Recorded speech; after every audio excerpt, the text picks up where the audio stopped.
Hello दोस्तों, स्वागत है आपका हमारे चैनल फायर टेक में। दोस्तों, जैसा कि हमने कल अपने वीडियो में पढ़ा था topic global and elementary reaction, जो कि इस चैप्टर का पहला टॉपिक था दोस्तों। एंड आई होप कि आपको एलिमेंट्री रिएक्शन क्या होता है, ग्लोबल रिएक्शन क्या होता है, आपको समझ में आ गया होगा। मैं ऐसा आशा करता हूँ दोस्तों।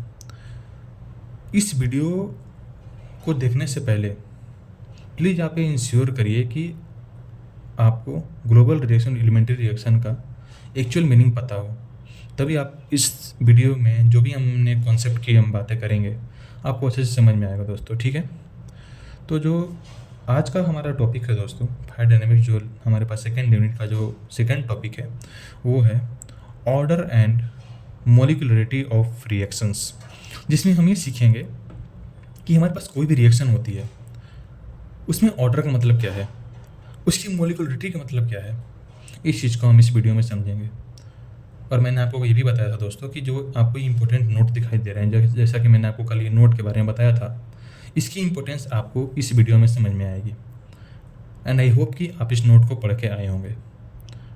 प्लीज़ दोस्तों, मैं आपसे एक बात बोलना चाहता हूँ, आप कोई भी वीडियो देखिए, प्लीज़ आपसे मेरा ये विनती है कि आप जो उसकी प्रीवियस वीडियो है उसको देख करके आएँ, क्योंकि अगर आप उस वीडियो को देख के आएंगे तो जो नेक्स्ट का वीडियो होगा क्योंकि वो टॉपिक कहीं ना कहीं उससे रिलेटेड होने वाला है, तो आप उस चीज़ों को अच्छे से समझ पाएंगे। ठीक है, आज के वीडियो में हम शुरू करते हैं आज का टॉपिक। सबसे पहले हम सीखते हैं कि मॉलिक्यूलरिटी का मतलब क्या होता है। आसान है, मॉलिक्यूलरिटी ऑर्डर किसी भी रिएक्शन का आसान है। मैं आपको अच्छे से कॉन्सेप्ट सिखाऊंगा इसमें, और एट द लास्ट आप बोलिएगा कि हाँ ठीक है, मैं इस टॉपिक को समझ लिया हूँ अच्छे से। चलिए शुरू करते हैं।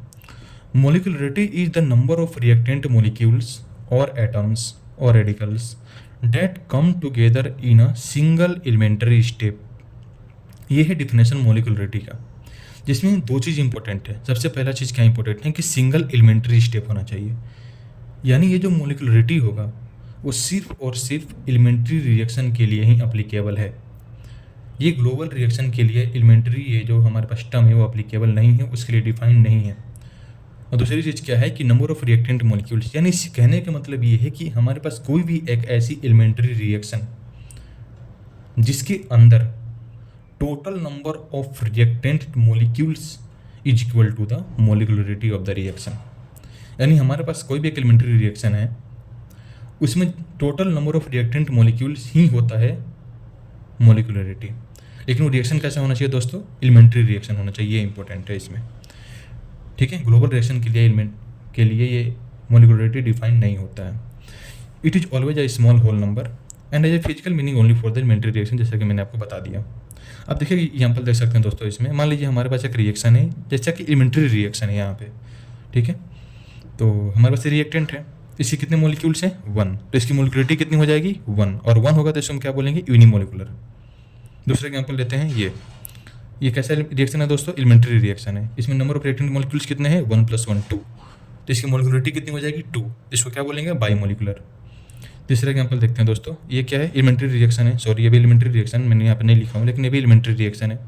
Total number of reactant molecules कितने हैं? 1 + 1 + 1 3। इसकी मॉलिक्यूलरिटी कितनी हो जाएगी? 3। इसको क्या बोलेंगे? टर्मोलिकुलर बोलेंगे। ओके, तो आई थिंक आपको मॉलिक्यूलरिटी समझ में आ गया। ठीक है, अब हम दूसरे टॉपिक के ऊपर चलते हैं, जो कि है ऑर्डर ऑफ द रिएक्शन। चलिए देखते हैं। देखिए यहाँ पे ऑर्डर ऑफ रिएक्शन क्या होता है, इसको हम समझते हैं एक रियल लाइफ एग्जांपल से, एक रिएक्शन से समझते हैं। कि मान लीजिए, इमेजिन करिए कि हमारे पास एक मीथेन है, उसका हम बर्निंग कर रहे हैं। इसका मतलब उस मीथेन का कंबशन हम करा रहे हैं। ठीक है, देखिए जो बोल रहा हूँ यहाँ लिखा हुआ है। ठीक है, अब हम क्या करते हैं कि जो भी मीथेन है, जैसे देखिए यहाँ पे हमारे पास मान लीजिए मीथेन है, यहाँ पे CH4 है, O2 है, और यहाँ बन रहा है CO2, यहाँ बन रहा है H2,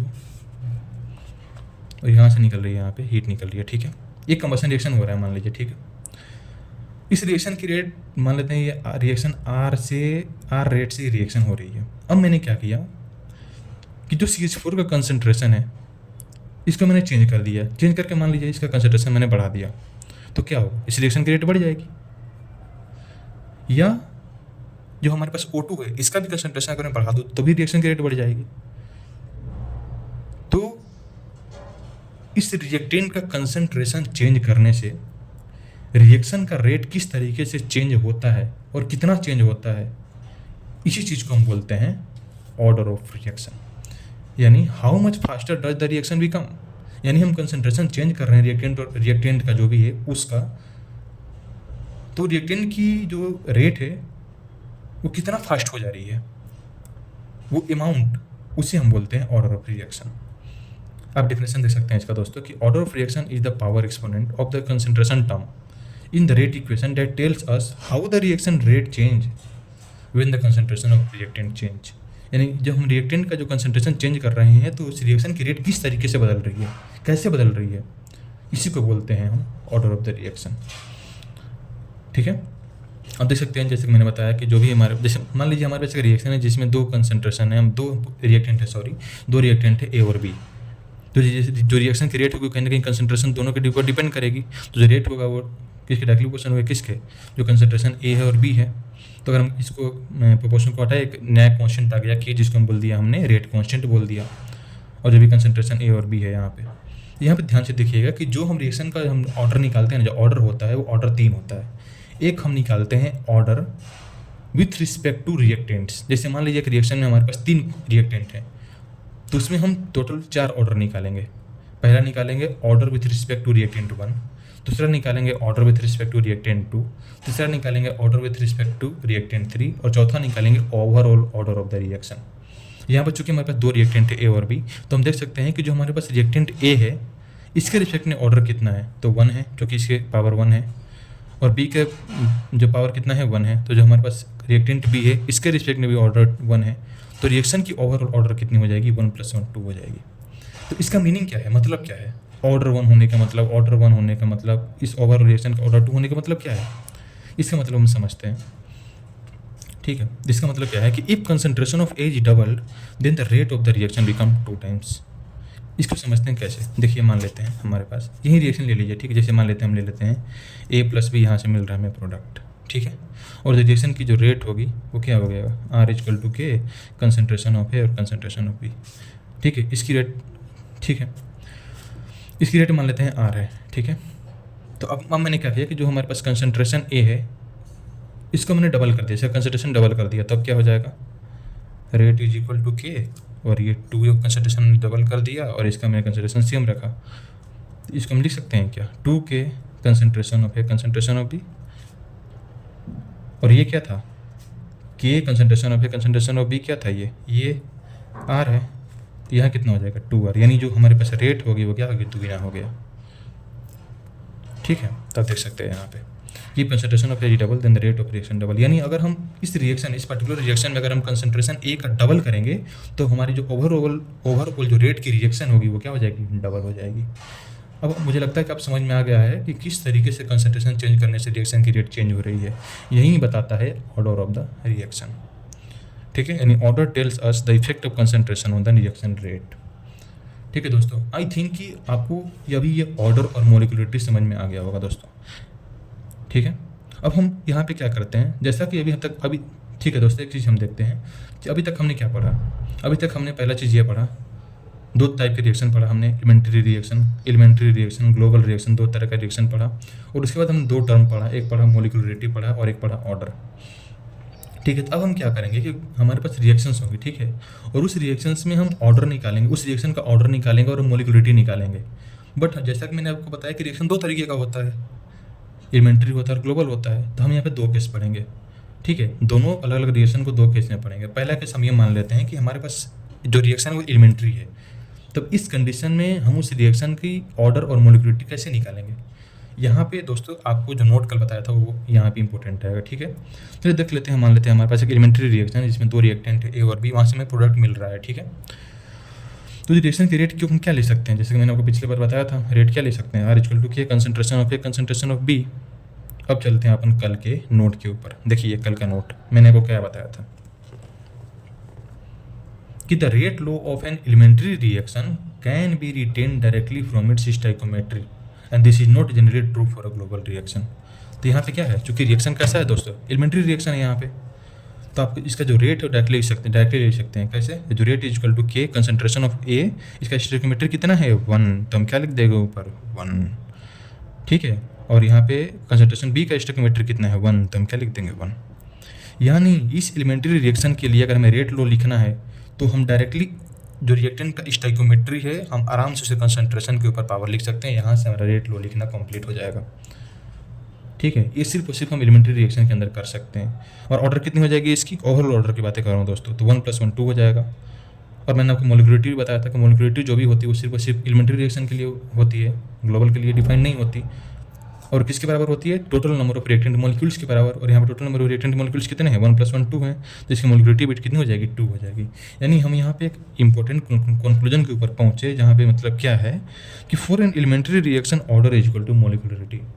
यानी अगर आपके पास कोई भी क्वेश्चन है कैसा है जिसमें बस ये बोल दिया जाए कि वो जो रिएक्शन है वो कैसा है, एलिमेंट्री है, तो उस कंडीशन के अंदर आपकी ऑर्डर और मोलिकुलरिटी क्या हो जाएगी? सेम हो जाएगी। अगर आप ऑर्डर निकाल लिए तो मोलिकुलरिटी भी उतना ही हो जाएगी, या फिर आप मोलिकुलरिटी निकाल लिए तो ऑर्डर भी उतना ही हो जाएगा दोस्तों, ठीक है। यानी एलिमेंट अब मैं आई थिंक कि आप एलिमेंट्री रिएक्शन का आप ऑर्डर और मोलिकुलरिटी आसानी से निकाल सकते हैं। चलिए हम दूसरा नोट पढ़ते हैं दोस्तों। ये हम पढ़ेंगे ग्लोबल रिएक्शन। दूसरा केस है हमारा ग्लोबल रिएक्शन, ठीक है। इसमें देखेंगे इसका मतलब क्या है, किस तरीके से हम निकालेंगे ऑर्डर और मोलिकुलरिटी, किस तरीके से निकालेंगे। देखिए हमारे पास जिस तरीके से बताया था हमको ग्लोबल रिएक्शन क्या होता है, कि ग्लोबल रिएक्शन एक ऐसा रिएक्शन जिसमें सिर्फ और सिर्फ इस पर डिपेंड करता है कि रिएक्टेंट क्या है, प्रोडक्ट क्या है, इसके ऊपर डिपेंड ही नहीं करता कि उसके बीच में इंटरमीडिएट रिएक्शन क्या हो रहे हैं। तो मान लेते हैं हमारे पास एक ग्लोबल रिएक्शन है जिसमें CH4 का कम्बशन हो रहा है। तो जिस तरीके से मैंने पिछली बार जो रेट लो निकाला था उस रिएक्शन पे, इस तरीके से आप ये क्या सोचेंगे यहाँ पे कि जो भी इसका रेट लो होगा वो रेट इक्वल टू के कंसंट्रेशन ऑफ CH4 के पावर जो स्टोइकियोमेट्री होगी 1 और कंसंट्रेशन ऑफ O2 की जो स्टोइकियोमेट्री होगी 2 लिख दीजिएगा। लेकिन ऐसा नहीं होगा, क्यों? क्योंकि ये ग्लोबल रिएक्शन है ना। और नोट में क्या लिखा हुआ था? नोट में ये लिखा हुआ था कि वो सिर्फ और सिर्फ पॉसिबल किसके लिए है? एलिमेंट्री रिएक्शन के लिए। लेकिन ये रिएक्शन कैसा है? ग्लोबल है, तो इसलिए ये पॉसिबल नहीं है। इसलिए ग्लोबल रिएक्शन का जो भी हम रेट इक्वेशन लिखते हैं या फिर रेट लो निकालते हैं एक्सपेरिमेंटली निकालते हैं। और मान लीजिए एक्सपेरिमेंटली मैंने इस रिएक्शन का ग्लोबल जो भी रेट इक्वेशन निकाला और इसके बराबर आ गया, तब order with respect to CH4 क्या ले सकते हैं? 0.5, और order with respect to O2 क्या ले सकते हैं? 1.2। ओवरऑल ऑर्डर ऑफ रिएक्शन क्या हो जाएगी? इतना प्लस इतना आप निकाल सकते हैं यहाँ पे, ठीक है।